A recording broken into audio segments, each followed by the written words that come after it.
Is today's New Testament the same as the original that was written 2,000 years ago? Or has the original been hopelessly lost? After all, not one of the original manuscripts still exists. New Testament critic Bart Ehrman asks, what good is it to say that the original writings of the New Testament were inspired? We don't have the originals.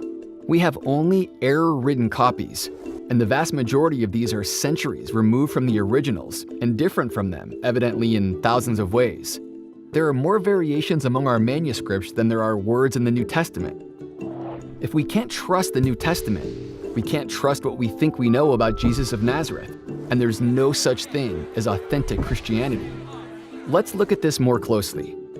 The New Testament, and all significant literature from the ancient world, is reconstructed into its original form by comparing manuscript copies that have survived. To determine the reliability of this reconstruction, historians ask 3 questions. How many copies exist? How long is the time gap between when the original was written and when the earliest surviving copy was made? And how significant are the differences between the copies? The experts have more confidence in their reconstruction of the original text when there are lots of copies to work with, the time gap is short, and the differences are relatively insignificant. Historians are confident they have reconstructed the original works of Plato and Homer with a high degree of accuracy. So let's compare these works to the New Testament. We have 219 copies of Plato, 2,300 copies of Homer, but when it comes to the New Testament, we have an overwhelming 5,700 manuscript copies in the original Greek alone. In comparison with the average ancient Greek author, the New Testament copies are well over 1,000 times more plentiful. If the average sized manuscript were 2½ inches thick, all the copies of the works of the average Greek author would stack up 4 feet high, while the copies of the New Testament would stack up to over a mile high. This is indeed an embarrassment of riches. But how much time elapsed between the original writings and the earliest surviving manuscript copy? 1,300 years passed before the first surviving copy of Plato was written, and only 400 years for Homer. How about the New Testament? Just 35 years. In the world of ancient literature, this is a blink of an eye.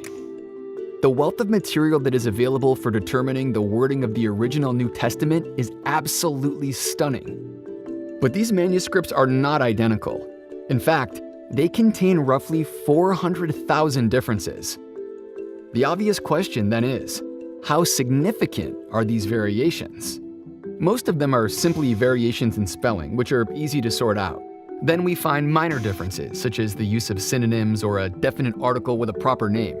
These have no effect on translation. There are also errors that scholars have determined were not in the original text. That means that less than 1% of all the variants have any real significance at all for the meaning of the original text. And none of these, not one, affects a single core doctrine of the Christian faith. Furthermore, in their various writings, early church leaders quoted the New Testament over 1 million times.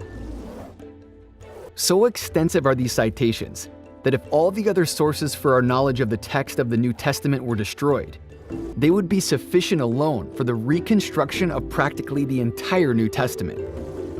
The overabundance of early and accurate manuscripts and quotations from those manuscripts combined to make reconstruction of the original Greek text of the New Testament virtually certain. The books of the New Testament you read today are the same as the original writings penned nearly 2,000 years ago.